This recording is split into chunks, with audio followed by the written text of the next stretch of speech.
நாகையில் நடைபெறும் பல்வேறு நிகழ்ச்சிகளில் கலந்து கொள்வதற்காக திருவாரூர் வருகை தந்த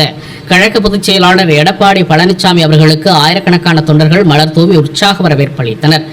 தஞ்சை மற்றும் நாகையில் கழக பொதுச் செயலாளர் எடப்பாடி பழனிசாமி அவர்கள் பல்வேறு நிகழ்ச்சிகளில் இன்று கலந்து கொள்வதற்காக வருகை தந்தார். நாகையில் ஆயிரக்கணக்கான மற்றும் மாற்றுக் கட்சியினர் அதிமுகவில் இணையும் நிகழ்வு மற்றும் முன்னாள் அமைச்சர் ஜெயபால் இல்ல திருமண விழா உள்ளிட்ட நிகழ்ச்சிகளில் பங்கேற்க திருவாரூர் மாவட்டம் வருகை தந்த பொதுச் செயலாளருக்கு திருவாரூர் அருகே வாழவாய்க்கால் பகுதியில் முன்னாள் அமைச்சர்கள் இரா காமராஜ், OS மணியன் ஆகியோர் தலைமையில் ஆயிரக்கணக்கான தொண்டர்கள் திரண்டு பூக்களை தூவி உற்சாக வரவேற்பு அளித்தனர். இந்த நிகழ்ச்சியில் நகர, ஒன்றிய, பேரூர் கழக நிர்வாகிகள் உள்ளிட்ட ஆயிரக்கணக்கான தொண்டர்கள் பங்கேற்றனர்.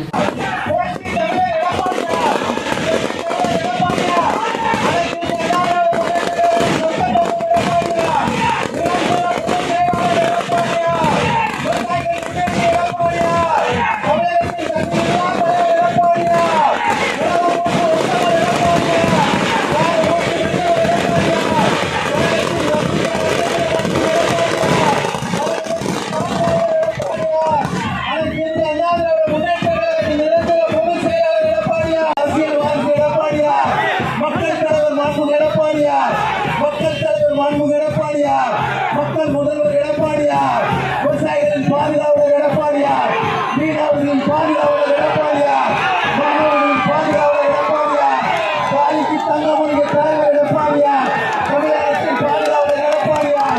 உலகம் போட்டு உத்தமர் எடப்பாடியார்,